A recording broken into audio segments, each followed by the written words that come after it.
जम्मू कश्मीर की सियासत में एक नई कहानी लिखी जा रही है। कहानी जहां अपोजिशन से ज़्यादा सरकार के अंदर के लोग ही अपने लीडरशिप के खिलाफ बोलने लगे हैं और जब डिसेंट अपने घर से उठता है तो उसकी आवाज़ बहुत दूर तक जाती है। आज हम बात कर रहे हैं नेशनल कॉन्फ्रेंस के एमएलए मेहर अली की, जो सिर्फ एक एमएलए नहीं बल्कि एनसी के वेटरन और स्पिरिचुअल लीडर मियां अल्ताफ के बेटे हैं। उन्होंने जम्मू और कश्मीर के चीफ मिनिस्टर को और अपनी ही पार्टी के हेड उमर अब्दुल्ला पर सीधा आरोप लगाया है, असेंबली के अंदर वो भी, और ये बात सिंबॉलिक भी है और सीरियस भी। मेहर अली ने असेंबली सेशन के दौरान कहा कि जब से उमर अब्दुल्ला ने गवर्नमेंट फॉर्म की है तब से फॉरेस्ट डिपार्टमेंट के ऑफिशियल्स बॉर्डर और रूरल एरियाज में के लोगों को, खासकर फॉरेस्ट डिवेलपर्स और गुजर बकरवाल कम्युनिटीज़ को हरास कर रहे हैं।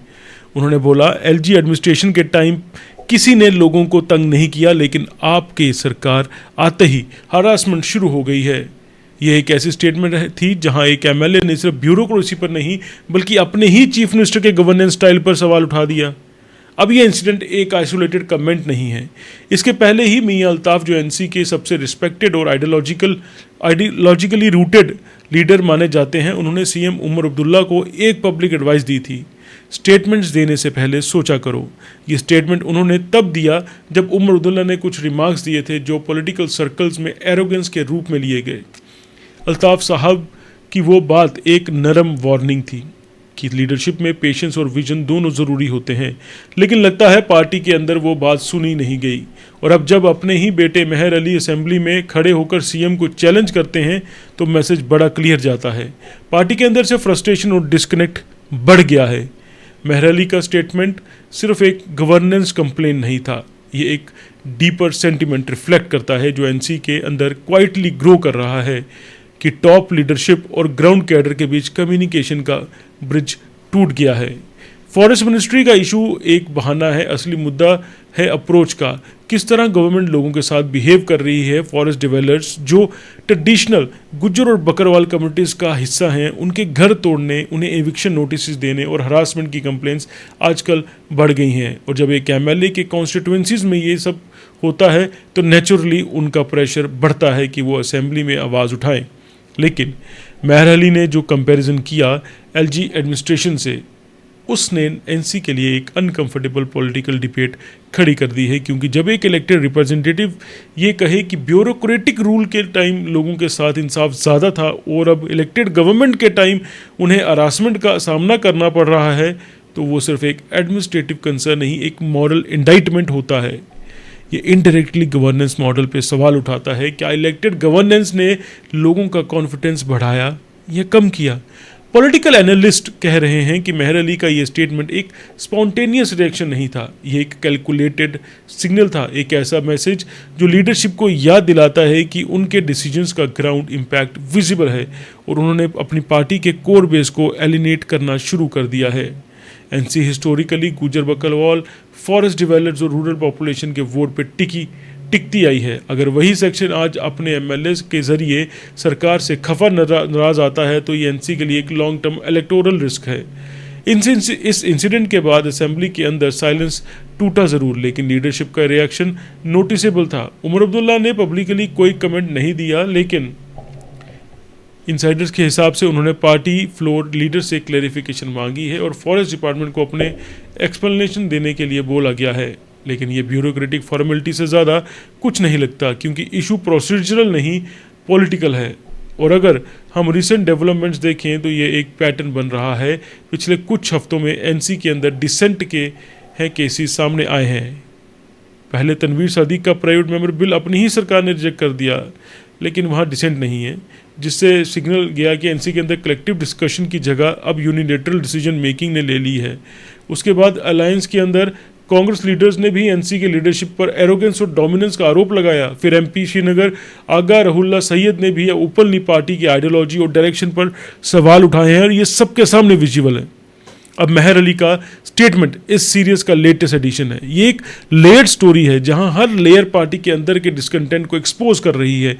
मियां अल्ताफ जैसे वेटरन जब सीएम को क्वेश्चन देते हैं, फिर उनका बेटा असेंबली में खड़े होकर सीएम की गवर्नेंस पे उंगली खड़ी करता है, तो ये सिर्फ एक फैमिली कोइंसिडेंस नहीं होता, ये एक पॉलिटिकल स्टेटमेंट होता है। अब ये समझना ज़रूरी है कि फॉरेस्ट मिनिस्ट्री का इशू जेएनके में इमोशनल और पॉलिटिकल दोनों है। फॉरेस्ट डिवेलपर्स और ट्राइबल फैमिलीज़ का लाइवलीहुड और हाउसिंग इनसे जुड़ा है। एलजी एडमिनिस्ट्रेशन के दौरान एक क्लैरिटी थी, एविक्शन पर सुप्रीम कोर्ट के गाइडलाइंस के मुताबिक रिस्ट्रेंट रखा गया था, लेकिन अब इलेक्टेड गवर्नर ने आते ही जब एनफोर्समेंट एग्रेसिव हुई तो वो कम्युनिटीज़ नेचुरली रिएक्ट कर गई। ये सेम रिएक्शन अब एनसी के अंदर भी एको कर रहा है। और यहाँ एक और इंटरेस्टिंग डायमेंशन है। मेहर अली ने इनडायरेक्टली ब्यूरोक्रेसी को नहीं, लीडरशिप को अकाउंटेबल ठहराया। उन्होंने बोला since the day you took over as, हमारी गवर्नमेंट जब से आई है, यानी उनका टारगेट स्ट्रेट था सीएम उमर अब्दुल्ला की सरकार। ये एक रेयर इंस्टेंस है जहां एक रूलिंग पार्टी का एमएलए असेंबली फ्लोर पर अपने सीएम के क्रिटिसिज्म कर रहा है। इसे एनसी के अंदर एक अनकंफर्टेबल नैरेटिव बन गया है कि लीडरशिप अपने एमएलए से कट ऑफ हो गई है। पॉलिटिकल ऑब्जर्वर्स का कहना है कि एनसी के अंदर एक साइलेंट डिवाइड डेवलप हो रहा है। एक तरफ ट्रेडिशनल लॉयलिस्ट जो अब्दुल्ला फैमिली के साथ हैं और दूसरी तरफ यंग एमएलए जो गवर्नेंस और अकाउंटेबिलिटी चाहते हैं। मेहर अली जैसे लोग दूसरे ग्रुप को रिप्रेजेंट करते हैं। उनका स्टांस ये नहीं कि पार्टी से अलग हो जाएं, बल्कि ये कि पार्टी अपने असली प्रिंसिपल्स इंक्लूसिवनेस और ग्राउंड अकाउंटेबिलिटी पर वापस आए। उमर अब्दुल्ला के लिए ये सब एक लीडरशिप टेस्ट है। उन्होंने पहले भी कहा था कि उनका प्रायोरिटी गवर्नेंस और स्टेबिलिटी है, लेकिन अब जब उनके पास एमएलएज कह रहे हैं कि उनका डिपार्टमेंट हरासमेंट का सोर्स बन गया है तो क्रेडिबिलिटी पर सवाल खड़ा होता है। ये सिचुएशन उन्होंने मैनेज करनी होगी, वरना ये डिसेंट एस्केलेट होकर पब्लिक परसेप्शन में एक वीक लीडरशिप इमेज क्रिएट करेगा उनकी। ये सब डेवलपमेंट्स उस वक्त हो रही हैं जब एनसी अपनी अलायंस पॉलिटिक्स में भी चैलेंजेस फेस कर रही है। कांग्रेस अपनी लिमिटेड विजिबिलिटी और इन्फ्लुएंस से खुश नहीं है और ग्राउंड पर वर्कर्स कह रहे हैं कि एनसी हर डिसीजन यूनिलेटरली ले रही है, यानी एक तरफा अलायंस के अंदर डिससेटिस्फैक्शन है और दूसरी तरफ अपनी पार्टी के अंदर से आवाज़ उठ रही है।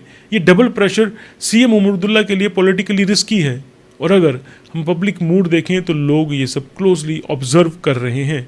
आम वोटर को ये सब एक क्लियर मैसेज दे रहा है कि एनसी के अंदर भी सब कुछ ठीक नहीं चल रहा।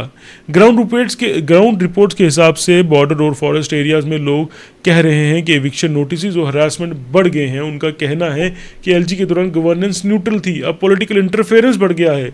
ये सेंटिमेंट अगर एम्पलीफाई होता गया तो ये एनसी के ट्रेडिशनल वोट बेस के लिए एक मेजर सेटबैक बन सकता है। अगले कुछ वीक्स में ये मैटर कैसे इवॉल्व करेगा ये इंटरेस्टिंग होगा देखना। क्या उमर अब्दुल्ला लीडरशिप का एक रिकन्सिलिएटरी स्टेप होंगे लेंगे?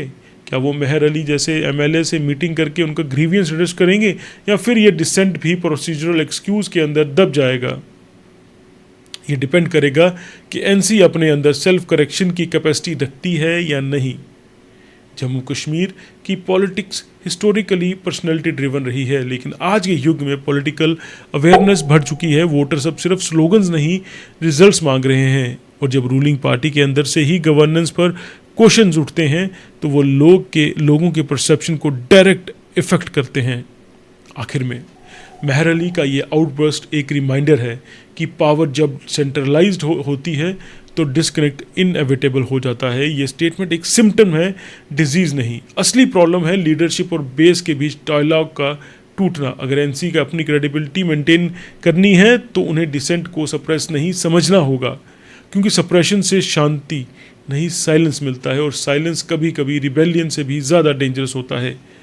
अब ये बॉल सीएम उमर अब्दुल्ला के कोर्ट में है। उनके पास दो रास्ते हैं, यहाँ तो वो अपनी टीम को फिर से एक इंक्लूसिव फ्रेमवर्क में ले आएँ या फिर अपनी गवर्नमेंट के अंदर ही ऑपोजिशन फेस करने के लिए तैयार हो जाएं। जम्मू कश्मीर के हिस्ट्री में ऐसे मूवमेंट्स रेयर होते हैं जहाँ एक चीफ मिनिस्टर को अपने ही पार्टी के लोगों से इंट्रोस्पेक्शन के लिए फोर्स किया जाता है। शायद ये उनमें से एक मूवमेंट है। मैं हूँ आशीष कपूर और आप देख रहे थे द अर्थ न्यूज़।